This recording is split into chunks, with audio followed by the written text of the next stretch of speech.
So today, first up, we have Professor Pepper Schwartz, who I've known for some years now. She is Professor of Sociology at University of Washington. She's going to be talking on the subject of the science of matching. And Professor Schwartz did her PhD at Yale and has been at the University of Washington for 49 years, I should note.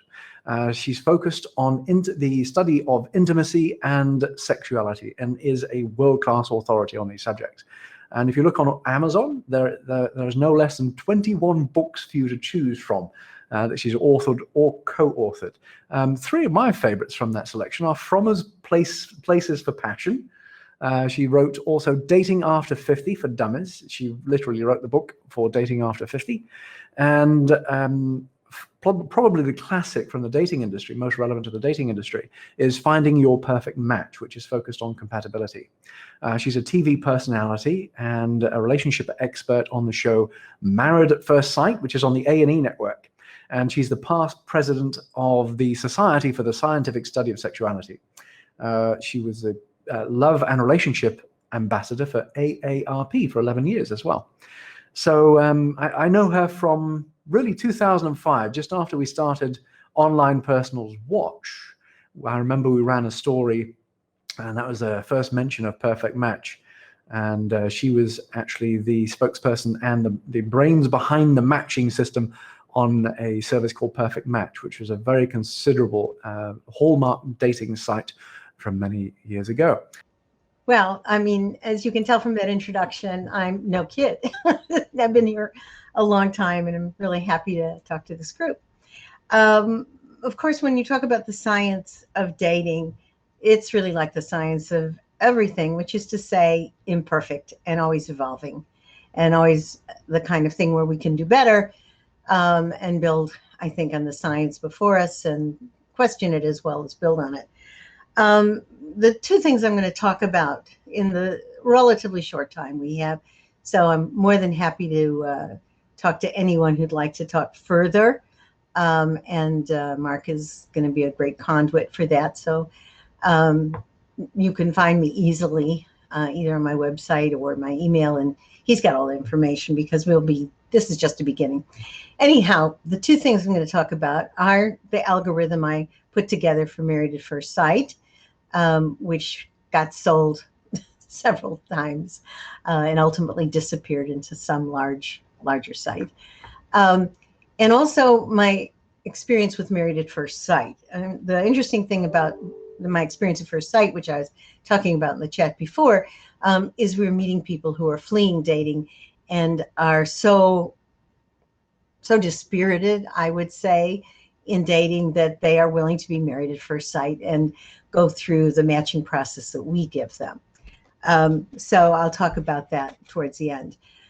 Basically, let me give you the theory of the algorithm I did for Perfect Match and talk about that a little bit, because it's my theory of compatibility anyhow, which is the fact that research indicates, and most of you will know this, that people are pretty much looking for similarity. You know, they want to be validated themselves, and so they are looking for something that is, you know, that laughs at the same jokes and goes to the same movies and plays the same round of golf. And, you know, their interior list is really quite long, even if they say their exterior, the things that they talk about are much more modest. Some of this is a problem because, as we know, the priorities of those lists are often not thought out well, and the people are not known to themselves, much less able to convey that to someone else.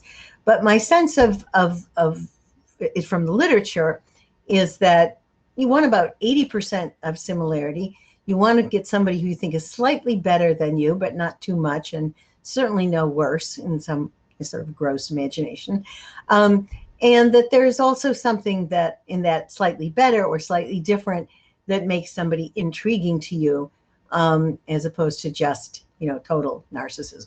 Because we are, of course, narcissistic individuals. If we weren't at a general level of narcissism, we couldn't survive in the world. And of course, it's all in the fine print. I mean, how narcissistic is it before you can love no one else but yourself?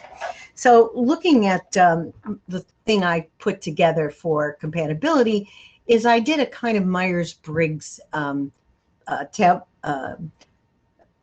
basic foundation, which is basically that while we look for people like us, there are certain differences that make us effective. Myers-Briggs was an idea to put together a team. And so it meant that, so for example, I take this example where you're on a team and you're the kind of person, I see it, I want to make it happen, and I want to make it happen right now. And across the table from you is the person that's, well, what about this? And what about that? And you hate that person because that person is getting in your way of your nice, efficient conclusion.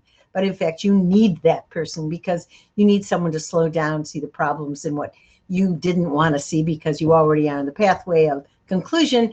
And over time, you learn to appreciate that person because together you make good decisions. Well, in dating offline, et cetera, sometimes that kind of evolution happens. Online people are not aware that they might need that other person, and that is the yin and the yang to success. So I looked at kind of things that I felt were useful, and then some of them I rated as essential. And again, I don't have time to go into that. I can see I've already gonna run out of time for what I prepared. But for example, some things that are different, like I look at extroversion and introversion. I look at energy and more laid back. I look at the kinds of things where someone could enjoy the difference, but also to take a spectrum where the differences aren't at 1 and 10, they might be at 4 and 6. In other words, it's not black and white, it's not yes and no, it's like we're on a spectrum of ability. If you could have a Likert scale, how would you use it on these things? Novelty versus predictability. Some people want to travel the world, have a new house every three years, etc. Other people go, hey, got my house, got my picket fence, never want to see it change. Those are kinds of things that I think the literature on novelty, on energy differences, on introversion and extroversion are very good guides into what differences and what similarities should be there. I think temperament is one that isn't taken into account enough, which is optimism versus cautiousness veering into pessimism. You don't want to have the person who always says, yes, we can, and the other person says, no, we can't. I think decision-making style, there's just a whole bunch of stuff. If you really want to know literally how I came to these things and where you can find out for every single question I asked what the social science was behind it. Finding Your Perfect Match, I believe, is still in print. You can find it on Amazon. It's probably worth a couple bucks now. But it will, in fact, lead you to the social science literature of that time that I relied on and what I thought were important. Then I go to, besides these personality variables, which I think are important, I'm a sociologist and I believe in culture and I believe in certain sort of general values that are really important. For example, traditionalism about gender roles. We are in play on gender roles. They're much more fluid than they used to be, but they're not 100% fluid. Is somebody looking for someone to take care of them versus somebody they're going to really be a team with? I have been shocked in Married at First Sight about how traditional people can really be. I don't care what they say they are. And yes, they want their partner to work, but no, they don't want her to earn more money than them. Or yes, they want her to work and earn the same amount of money, but no, she's going to take care of the kids. So I think gender roles are still really important in long-term compatibility. Economic expectations. I think money is still the sort of dirtiest word people talk about, but they have very strong feelings about it. Certain economic levels, depending on their own cultural background and aspirations. So money values, money present, money expectations are seriously important for women and increasingly it's important for men. But again, we have to know how important. The importance of religion. It's interesting. I'm not a particularly religious person, but I'm always in some ways relieved when somebody thinks it's really important because that makes it so much easier in matching where you find, where somebody is. I could go on and the importance of religious. I've learned a lot about that in Married at First Sight. Of course, rigidity or flexibility. I would often think, why don't we just divide people in with rigid templates and people who are really open? Put the person, I'm sorry, I want someone who's 5'10", or I want a woman with big breasts or whatever, and they're invariant. If they don't get it, they'll make someone miserable or they won't pick them, versus the person who says, yeah, I don't care. Let's see what happens. If he's 5'8" and I'm 5'7" or 5'8" and he's everything else, I'll look at him, or vice versa in terms of what gender expectations are. Attractiveness and sexuality, they're so much more important for men than women. They're not unimportant for women, but for men, you don't go after what they say they want at your own peril. But again, how flexible is that template? And the dating sites with streaming, with some kinds of interaction that has more information about that than less, I think is really important. So before I run out of time, what have I learned from Married at First Sight that is additive to that big pool of information that I've just laid out there in sort of rapid succession? Basically, I have learned so much more. In Married at First Sight, we get thousands of people who want to be married at first sight per city. We're now in our 14th season. So interestingly enough, that means that there's been enough people who are interested in the idea that two people are going to meet at the altar by experts that have matched them, myself and two others, that it has continued on, and we have then had the data from starting with 3 couples per season now to 5 couples per season, but also from the thousands of people who casting actually winnows down into about 300 people. And then we have quick interactions of 20 minutes apiece for them. And we go winnow down, winnow down, winnow down. What are we using to guide us? Well, 3 experts plus the casting people looking at videos of people who are applying. And we take a look at a 45-page questionnaire that they put down. And then we meet them. And then we all 3 and all the producers put together the information we've got about who they are, what they want, personality profiles, etc. And then we actually get down to the finals. I'm doing this quickly so you can ask questions about it, where we go meet their friends and family. We see their homes. We see how they live. I can tell you that is a critical piece of information. We always change our minds once we have had those trips to these people's homes. We also do a forensic report. We see if they've had any legal run-ins, including DWIs, things like that, as well as anything that would have gone through the courts. We want to find out their economics are real, their jobs are real.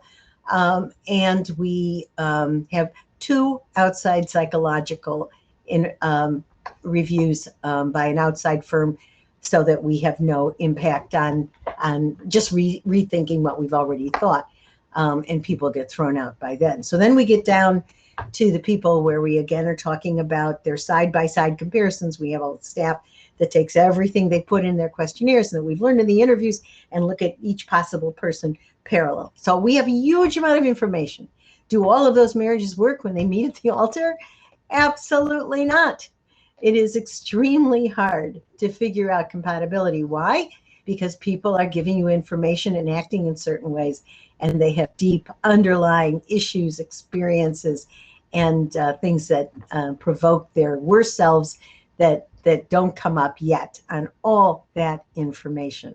So part of it is, I say, don't be so hard on yourselves when you're trying to put them together in terms of dating, because this is really a complex thing. That said, I have to say that I've not only worked in the industry, but I've been a consumer of the industry, and I met my present husband 16 years ago online. How on all these kinds of pitfalls do you meet somebody who you are compatible with and that stands the test of time? Well, you can. The fact is that even though this is probably the most complex and the most ambitious thing that we could ever try in our lives as an industry as well as individuals, there are things that will come through of people who are in fact not going to defeat themselves and do in fact share common values and an interesting approach to the world. Are they, I think I've heard with Catherine, someone I was talking to earlier who's in this industry, and I would say the same thing myself, that if we'd been online, she said, we might never have met, or there would be things that would make me think that this person wasn't right for me in black and white. Well, even going online, I think one of the things is that we don't want to over-channel people. We don't want to let them over-channel themselves, because in fact, there are these, I think, very small few things that make people good for each other, as opposed to a lot of the, extraordinary lists that people can build on dating sites. There's so much to talk about here, and I don't want to give as short a shrift as I've given, but I'm almost more interested in seeing what your questions are in terms of the things I study and the things that I have learned over a very long time of working both in the dating industry and now I see it sort of as a piece, which is like, how do you get people together? How do you maintain their relationship so they're not recycling all the time? And then how do you fix parts of that so that they can continue? I've often felt that, what the site needs are like, all three things. I know that when I was in the Kiss.com, which ultimately got sold, and then it became perfectmatch.com, and ultimately that went. One of the things I kept thinking was, why don't we have full service sites, which is you meet there, you get help there, and you get fixed there. And or there's these iterations that could at least flow from one to the other, because relationships often have great promise. I can't tell you from Married at First Sight how many couples I know that should still be together. And honestly, if we experts were with them past the 8 weeks of the experiment, I think many of them would still be together, that they need so much more support than people get. I also know that, that there needs to be sort of ongoing information that the person gets about themselves. I mean, not everybody has a really good hold on who they are, so much less what they want or what they really need, etc. Human beings are fascinating. I've studied them my whole life because they are complex. This isn't something you just learn like a bicycle and then there's only a few variables to keep going and perfecting. It's infinitely sophisticated information. The denominator that we get in Married at First Sight is interesting, I think, to you all, because there are thousands of people that come to us, literally thousands. I think we've now had something like 80 or 100,000 people who have applied, probably more than that now, who hate dating. They have been so burned. It has been so difficult. And so one of the challenges, and I mean that dating, not just online, but dating. I think they both have enormous pitfalls. The question is, how could we make that less onerous? How could we make that drive them from dating, but even enjoy it or see that they really can profit by learning about themselves, as well as, that something and a given thing didn't matter. So just to end up, a couple more scientific remarks. What are the things that I think should guide dating sites now in terms of the literature? Well, many of you may have read the new book, Attached, which is about very, old research, 40s research on attachment.